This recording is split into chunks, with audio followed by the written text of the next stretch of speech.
Head coach Ray Woodard, who begins his 7th season with the Cardinals. Joining Coach Woodard today are senior running back Cade Harrington and senior offensive lineman Brett Treadway.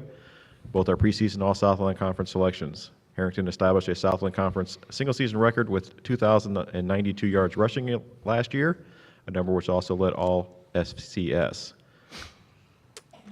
Lamar SID James Dixon is here to help you with any interview requests at this time. Coach Woodard, if you'd like to give us an opening statement about the upcoming season. Yeah, I'm Ray Woodard. I'm better known as Cade Harrington's coach.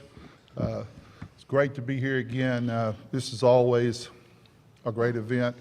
It obviously, for all of us, starts our football season. The two young men that I have the honor to have here with me today, it's one of the things that I enjoy about being a head coach more than anything when I get to talk about two young men like these two guys. Brett Treadway is a 3-year starter for us at right guard, an all-conference selection last year. He's a local guy from Silsbee, which is always good. He's also graduated in 3 years. He'll graduate next month with his business degree, and we'll start in the master's program this fall. We're very proud about that. He's already told about half of Cade's stats from last year, but Cade's also a great student. Will graduate with his business degree. And what all is it? Finance and economics. And with finance and economics, we say economics at East Texas instead of economics. At Christmas, so he'll graduate early as well. Both of them carry over 3.0s, and these are the type of guys that you like to see have the type of seasons and the careers that they've had, and they're going to both go on and do great things after they leave Lamar, and they've always done a great job of representing us. As far as this season coming up, the polls, we've been asked about that, and we'll be asked about that. We're up higher than we've been. We know what little stock we always put in it when we've been picked 8th the last 2 years and finished 3rd and 4th respectively. So we realize that it's good. It's kind of a compliment to see other people think that we have an opportunity to be better, but we know that that's not going to translate into wins, that we're going to have to go out there and do it on the field, because it certainly didn't hold us back the last 2 years being picked 8th. So polls are polls, and they're good, and there's something for us all to talk about today. But after today, we all go to work to try to beat one another, and we'll go from there. We are excited about the season. We have a number of players back. We have a lot of experience back, and we expect big things out of our football team this year. From there, I'll just wait. Now, they're going to make a statement? Or Yeah, Cade, if you'd like to your thoughts on the upcoming season. Yeah. I know from the offensive side, we're excited. We bring back really, 5 technically starters on the offensive line, 3 that played consistently last year. We're looking forward to that. We're bringing back a healthy quarterback. Really excited for him to see what he can do all season long. And we're just ready to get to camp next week and excited for this new season. Brett, your thoughts on the upcoming season? Yeah, our goal is just to be the first team for Lamar to make it to the playoffs, ultimately get a ring, and go through the season healthy for once. But, Okay, we do have microphones on the floor, so if you have like to ask a question, please raise your hand. We'll get you a microphone. Please say your name and your news agency. Harold Mann, KLVR Radio, Lamar Radio. Obviously, with Cade and Brett up there, Coach, we know what Lamar has coming back offensively. Let's talk about the defense a little bit, what adjustments you need to make. We have a new defensive coordinator. Just talk about what we can expect from the defense this year. Well, Trey Haverty's come in, and we have a number of new coaches on defense, whether that's come a new philosophy, a new energy. I liked what we did this spring. We have a number of players back. We have a lot of players back up front, and we have a lot back in the secondary. I'm encouraged by what I've seen coming out of the spring, and I think we'll be a better defense, a deeper defense, and we'll play more consistently on defense throughout the year, and I'm excited about it. Danny Shapiro, Beaumont Enterprise. Coach, you guys have come here every single year since you've been in the Southland, and you've been picked 8th or 7th, and you kind of have that chip on your shoulder to be up a little more. How does that mindset kind of change for you guys? This is for the players as well. How does the mindset sort of change? I do this all the time. I'll start doing it now. Cade? I mean, for us, I think it's just as much motivation. Obviously, it's a testament to where we've come as a program since we brought it back. But also, it's just as much motivation as every team strives to be, that first team picked. And it's just going to give us a little extra fire, as well as getting a little more recognition coming into the season, to know that we got to be ready for our first game, September 3rd. See, I handed to Kate a lot. See how it worked. There you go. I think it's just an accomplishment where we came, but our motivation is still the same. You know, let's go in the season to win, and that's not going to change. I see Morrell, Port Arthur News. Cade, can you talk to me about just the kind of offseason you had? I mean, more awards came for you, you know, in the offseason than they did in the regular season, and deservedly so. You kind of getting out there on the national map, so to speak. Yeah, it was definitely cool to have all that stuff fall in. Like I've said all last season, you know, my name goes on the award, but it's definitely a team-based award. It's not just me that goes out there and tries to dodge 11 guys. There's, you know, all the other 10 guys doing their jobs to create successful plays, and I owe it all to them. But on that note, also, you know, that's the past, and we're really ready to focus on the future and move on from all that and just get ready for the 2016 season, which is what really matters right now. Brett, can you talk to me here about that? I didn't get to see the full video. I saw the piece of it on Twitter, but I think it was you and Cade and Reggie Beggleton caught this big stingray off of, well, it was on Sabine Lake, I think. Can you talk to me about that excursion? Yeah, it was about a 350-pound stingray. It was by far the hardest workout I've done all summer. Thank goodness we had you. Yeah, it was fun. How did you guys come about it? Reggie has a boat, and he just asked if we want to go fishing. We go fishing with him probably three times a month. That's the JV fishing bunch. Yeah. That's the JV bunch. I'm just leaving it at that. Okay. But it helps when you got a guy who power cleaned 401 pulling on that line to try to bring in a 500-pound stingray. I saw the video. It was very impressive. I just drove the boat.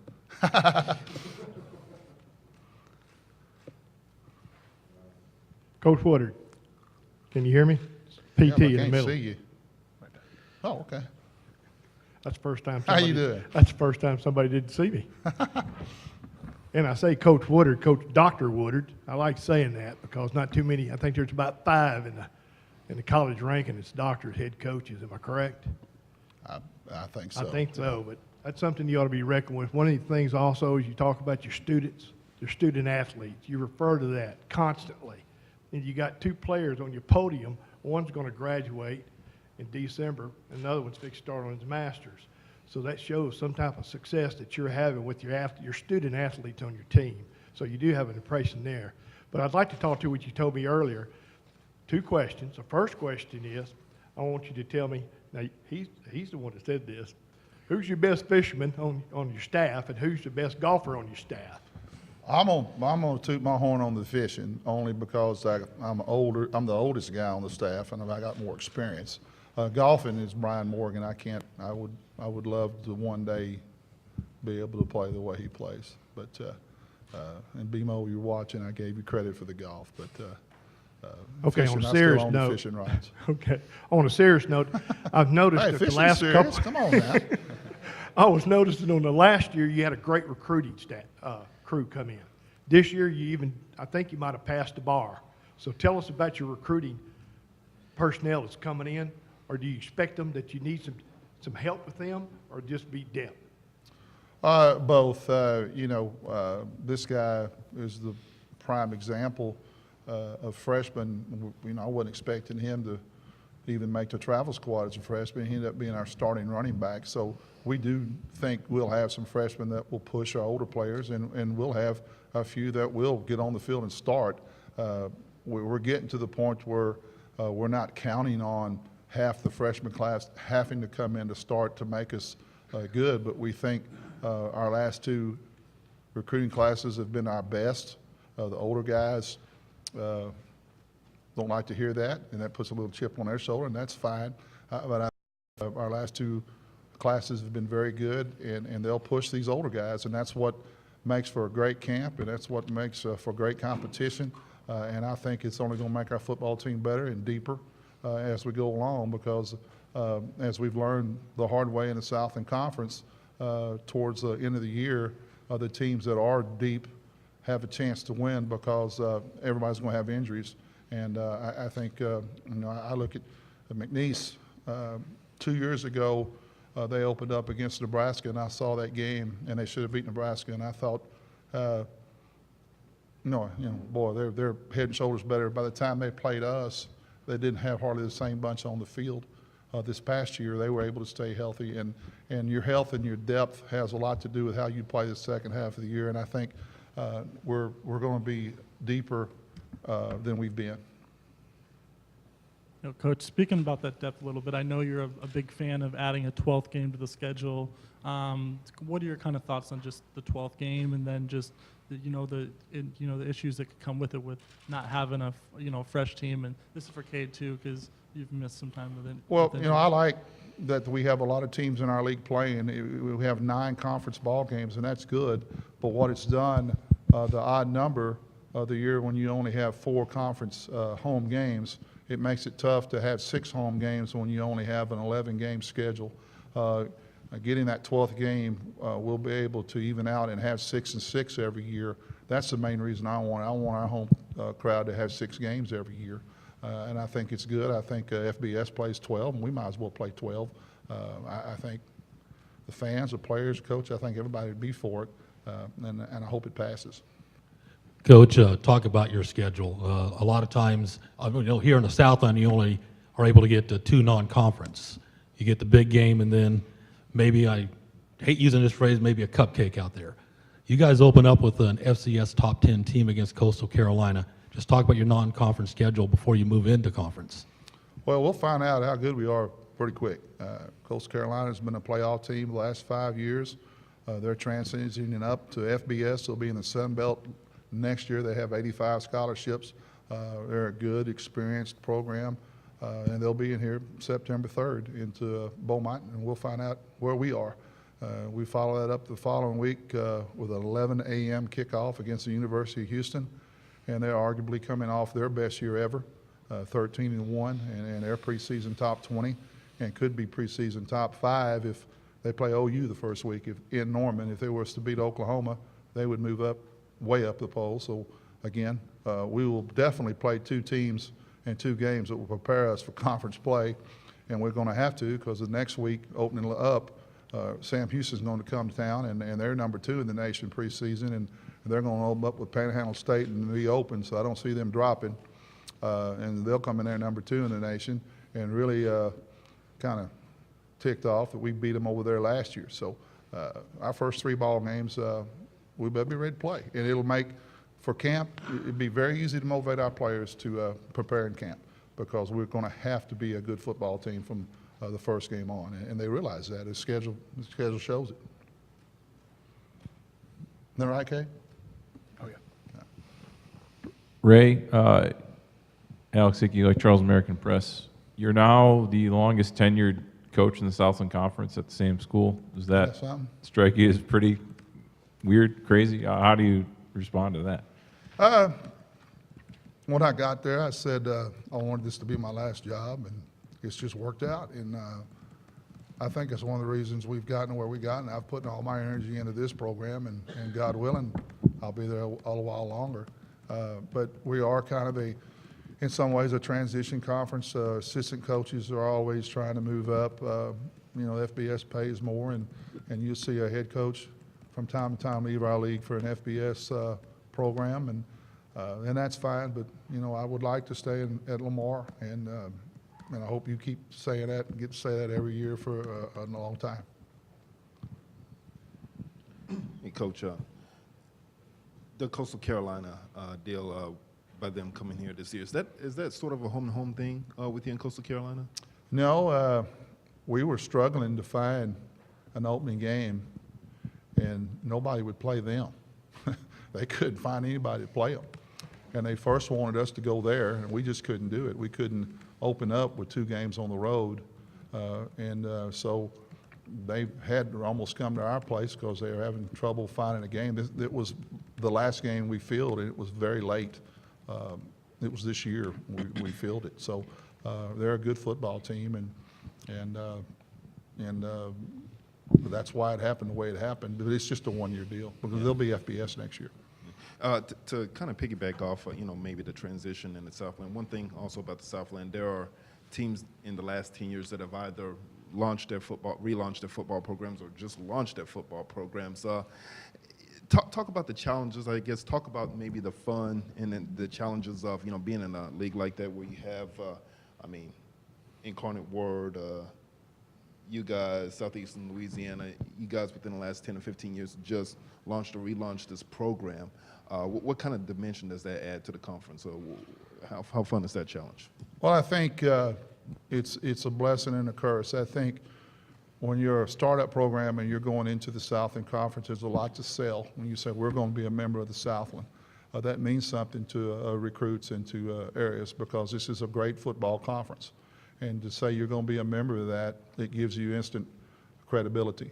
The flip side of that, this is a very, very tough conference to start out in, to be a startup program. When you start playing like you're a JV and you're playing the varsity, and this is a real football league. And the first couple of years, you're playing against men, and it seems like you're playing with boys a lot of time. This is a very tough league to grow in. And we've done it, and we're getting there, and the other programs will too. And every year at the new programs in our league, you'll see them getting better and better. You'll see the so-called bottom half win and beat more of the top half. We've already seen some of that, and it'll continue to happen. And I think it's just going to make our conference stronger. I like our conference from top to bottom. I think it's a great league. One last question, Coach. You said the last two recruiting classes, I think you're talking about 15 and 16 were your two best ones. Why do you say that? I think we come off of an 8-4 year. I was given a new contract. Lamar University has a lot to sell academically. We were doing a good job on the field, and it just snowballed and carried over, and we had a lot of things to sell and to tell recruits, and it's carried over 2 years in a row. Now, we didn't get all of them, but I'm very happy with our recruiting classes, and it's just been very positive.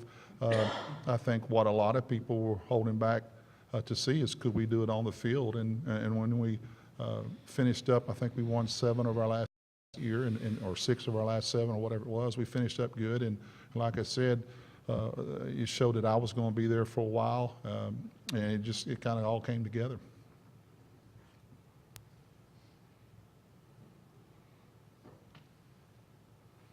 Y'all not the same bunch after lunch. Y'all all look like y'all ate too much, and y'all are sleepy.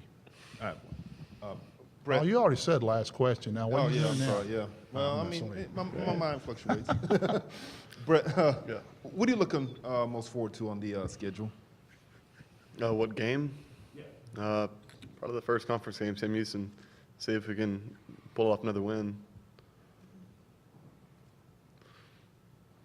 Just made the board in Huntsville. That's all right.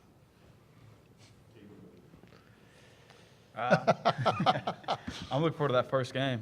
I think it's going to be like what he kind of follow up what Coach Woodard said. It's going to be a huge testament to see how good we came together during camp, and just see how good we really are right away.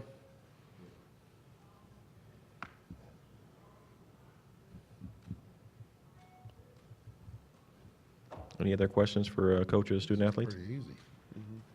Mm-hmm. They will be available in the foyer for one-on-one opportunities before they head over to television. Thanks, Coach. Thanks, guys.